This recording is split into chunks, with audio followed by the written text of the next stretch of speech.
Well, hello everybody. I want to have a deep delve into Canada versus USA, specifically royalties and revenue, how they're calculated in Canada, how they're calculated in US. Monumental differences. Then we're going to go into narratives again on equalization in Canada. Now, folks, USA has zero, and I repeat, zero equalization, none whatsoever. They abolished that along with the War of Independence, removed all forms of absolutely taxation without representation. Not the same, not even close for the rest of the Commonwealth of countries, many of which utilize, impose, and keep absolutely forever and a day equalization, the idea of taxation without representation. This is always and forever will be Canada entirely. And folks think that somehow we have a better deal. We don't. And you can look at it. You can look at property owners and royalties collected in the United States based on production in barrels of oil. You get a flat bonus, often negotiated. You get a share of the production. It averages about 1/8 of the production of a well. This is in natural gas. This is in oil. Not the same for Canada. Not the same for any provinces.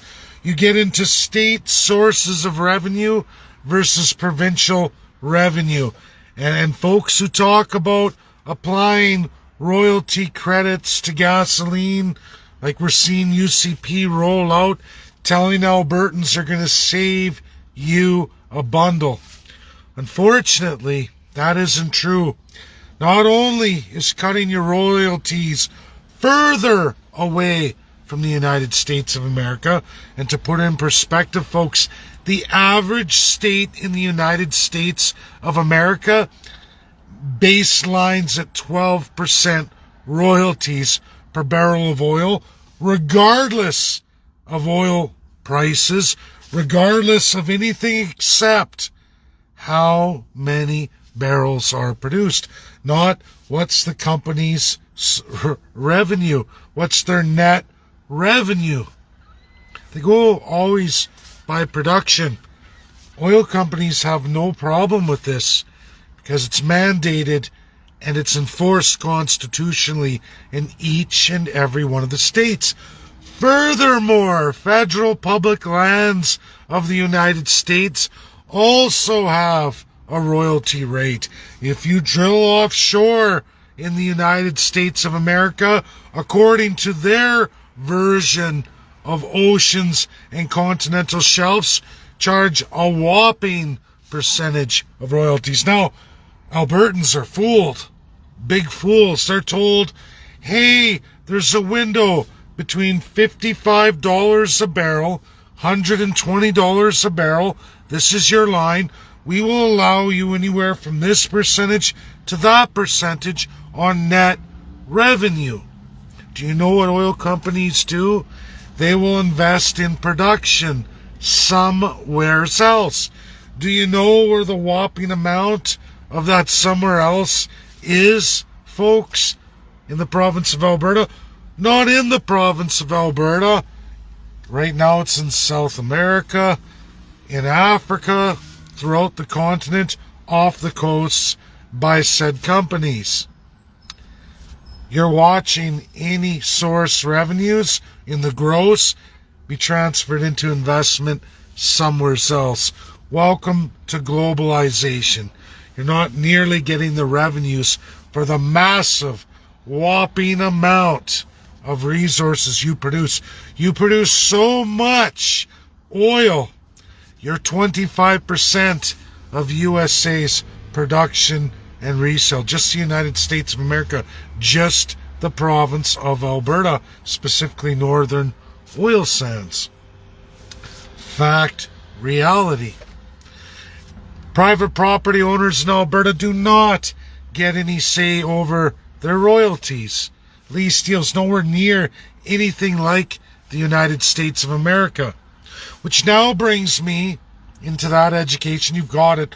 All the links are here if anyone's interested. If you're a family farm and you got wells on your site, you went through the Jason Kenney revamp on your royalties, aka they stole that away from you through property taxes to reclaim that revenue from you. Welcome to taxation without representation. Welcome to municipal provincial equalization for the provincial government here in Alberta. I haven't seen any provincial government revamp that. Nothing in UCP, not even brought up by NDP. Which brings me to the next section, equalization, that does not exist in the United States of America. What is basically the definition of Stephen Harper's rewritten equalization formula? Albertans and Canadians, it's like this. Equalization is your physical capacity to create revenue. And how does government create revenue? Taxation. Royalties, which are a form of taxation, at least at the provincial level. Now, the federal government says equalization means a province's physical capacity to generate revenue must be measured against all the other provinces' fiscal capacity to generate revenue. And if a province taxes extremely high and decides to provide services like provincial health care, all provinces must be measured on that level of health services, the number one expense in Canada on everyone's balance sheet, almost half of the cost of government services. Nowhere near the same in the United States. Healthcare is already federal for every single state. One size fits all. Federal government taxes you for that. That's what you get. If you don't like that, you can go into private health care that is of the state through employers. Employers will supply private health care. They compete against the federal government. That's how USA works. Canada doesn't do that. Canada says it's the responsibility of the provinces. However, we taxation without representation, and we have equalization we came up with, so that provinces who don't have the physical capacity will get the same health care if they want. They don't even have to implement it, but they will be paid by the physical capacity extra of other provinces. How they ensure this, folks, regardless of what any premier tells you or any premier candidates tell you, you have a measured physical capacity, a measured amount of taxation the federal government says you should tax. And then they say this is how much revenue you should produce. And if that revenue is too big and the other ones are too small, in your whopping federal taxes that everyone pays into for working, the government will claw back from the payers in over physical capacity provinces and redistribute that to the provinces who can't earn the money or choose not to. They don't even have to invest that money in said differences of health services, said differences of education, said differences of social security. They get to invest it in anything else they want. So it's not equality of services, and they can continually manipulate you to steal money from one region to move to another. And that's exactly what they do. royalties, which is a big hot topic here in Alberta now. All of UCP scream out how they're going to credit Albertans for gasoline, natural gas, energy consumption to make their lives cheaper, saying it's going to reduce your inflation. It's going to make your cost of living better. No, folks, because they're going to defund you federally through your health care and all of your Social Security transfers. Go look it up. Equalization does not begin and end only with equalization. It's one of the biggest socialist taxation without representation transfers. But there are many more. In fact, there's 3 more, all the way into your Social Security. If you remove your physical capacity, your revenues, without reducing services, and Alberta's not, they're going to expand them. They're going to expand them. They've all said that. Then you must pay more from your federal source revenue to equalize everything you've done to the other provinces. It's a multiplier, folks. It's an ever-increasing socialism. There's no way out unless you cut services. That's the only way to say, sorry, we want that federal money back. We're going to cut services. Healthcare is provincial. Education is provincial. If you continually do that and reduce it to the other provinces, you will claw your money back federally. And you get to keep your royalties. Then they can apply it to credits, or like Ralph Klein did, Ralph Bucks. All these other sources of reducing your revenue is not the measurement of your physical capacity. If you want to know how that got changed and implemented, all one has to do is look at Stephen Harper, the economist, the Eastern socialist. Canada's very socialist. Canada does not want to see people develop their resources or their ability to grow, to develop industries, to make revenue. They want to crush all their citizens. They want to make you all the same. This sounds a lot like communism. It extremely looks a lot like communism, but it's crown. It's throughout the Commonwealth of crown countries, constitutional monarchies. It's about class structure, a pyramid, where the first class get to have whatever they want, those biggest and loyalist to them in their centralization, while raping the bottom base of everything they could have, could ever develop, or ever get into. Is it as bad as communism? In some ways it isn't. In other ways it's extremely worse than communism. Don't personally like either system, but this is what Canada is.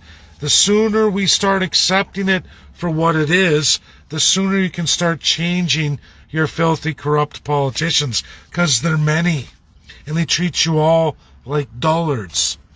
Dullards. You don't know any better. And don't feel bad. Crown countries with those systems do it all over the place.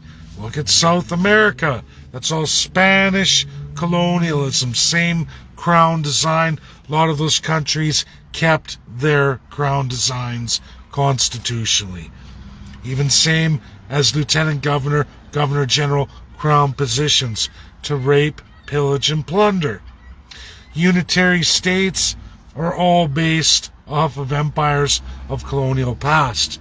Unitary governments, centralized, top tier, middle tier, and a base slave tier. All based off of Age of Empires monarchies. Never got rid of it constitutionally. Most of the world is like that. Canada is one of the worst.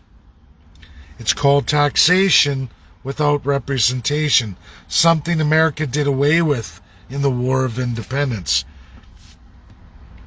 Should health be provincial or federal? That's subject to debate, but folks, if you call it provincial like Canada does, but then you have a federal equalization program where the government's going to fund in the name of all of that, it's not, to me, looking like any provincial privy, none whatsoever. It may constitutionally say that, but that's not what's happening. Clearly, through taxation without representation. If you want to know more about taxation without representation, you will find it as privy in Section 91, the first statement of federal division of powers. The ability to tax at will without any rules, none whatsoever. They can tax by the mode, means necessary that the Crown wants. Likewise, under provincial Crown, Section 92, the provincial government can tax by any mode, means necessary they want. This is Canada. That's its highest laws of the land. Those are the first two rights of the Crown under the provincial and federal Crown designations. To tax all of you by any mode, means necessary. Two crowns in Canada. Federal, provincial. First Nations don't get that right.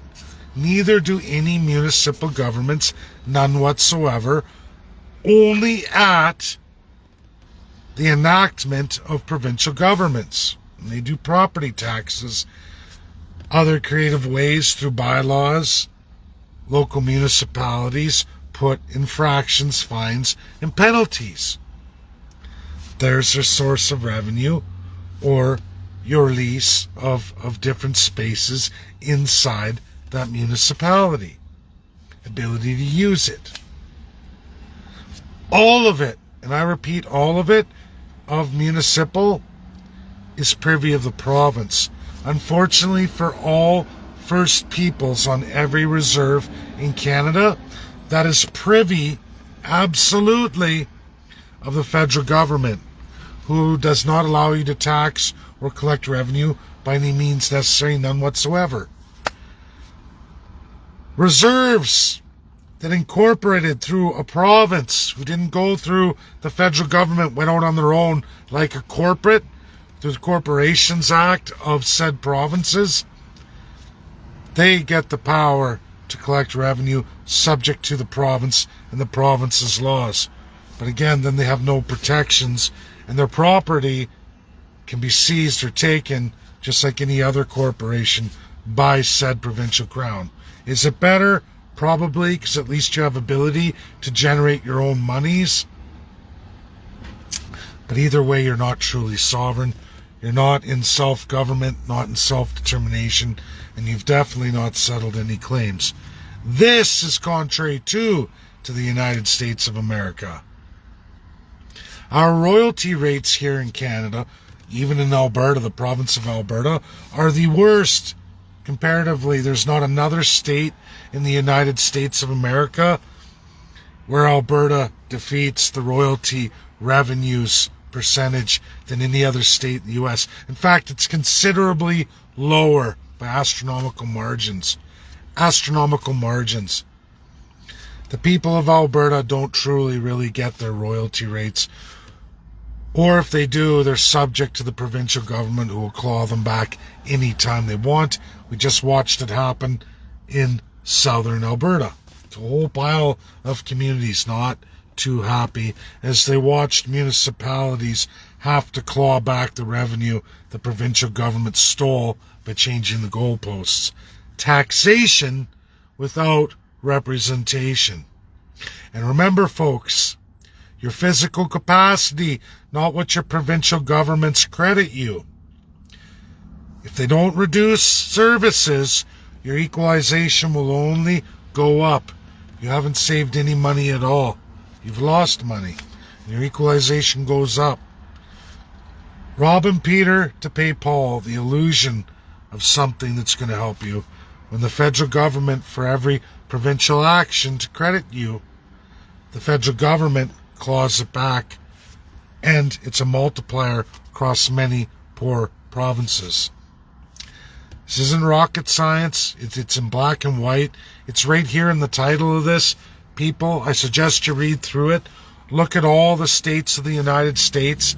It's based on production of barrels, not companies' revenues subject to fluctuations, or where they go wherever in the world to reinvest so that they don't take the whopping huge net revenues. See the scam? If you want to know who's the biggest scam artist, who's the big scammers, look no further than your federal and provincial crowns. They're in cahoots. It's always been this way in Canada. It'll always be this way in Canada. The goalposts for a vast amount of the population of Canadians, i.e. second class, third class, and what's legally the savage Indian under the Indian Act 1876, regardless of whatever other propaganda they publish. These are the true definitions according to the Crown customary law and the absolute of your highest law of the land, the Canadian Constitutional Act 1876 or 1867, 1982, and all its 11 amendments, folks. 112 pages. Start reading it. The truth in clear black and white is right there for everybody. From second class, third class, and savage Indian, none of you exist. For those who cling to the one-page charter, maybe read the preliminary leading up to the charter, section 33. There's a good quotation in there that tells you that charter is only applicable if those governing you, the ones you've elected, and all of those they've appointed, allow it to be. Allow it to be. The Crown is your PM, and it's also your premiers, depending on which province you're in, under division of powers. But since you've codified not a single constitution, not like each and every one of the 50 states, none of those powers are granted to any of you. They're not really codified, and they're subject to change by any premier anytime they want by making deals to fill their back pocket at your expense with the federal government. Anytime they want. Anytime they want. They make a boo-boo. Oh, well, now the federal government's got one on them. They make a deal to take from you to fill their pockets. It's hard to believe that Canadians and First Peoples still wrestle with these truths, painted in black and white, available on the government's websites, black and white, not hard to find, not hard to read through. Anyone can take their time. You can't expect the education system in Canada to teach you civics. It's entirely removed, K to 12. If you want to learn civics, you have to go for a higher education. You've had to have done well enough in K to 12 to get there, and you have to have the money to go into that education. And unfortunately, it's always the wealthy first-class citizens who get that education. It's never the average Joe Jane. Is this by design? Of course it is. Of course it is. But it doesn't mean you let it rule you. Share this video. Get the truth out there. Let more people know, because I see a lot of Albertans, a lot of First Peoples being tricked. And they're tricked. Left or right political parties, they trick you. Rob and Peter to pay Paul. Tell you everything's wonderful. Take the money now. Don't worry about the oppression that comes with it. Don't worry about the clawback on the other side of the equation. We're just going to feed you a load of crap and give you the illusion that you're doing better than you really are. And people fall for it. And it's sad, it's gross, and it's wrong. That's my video. Share, share, share. Bye now.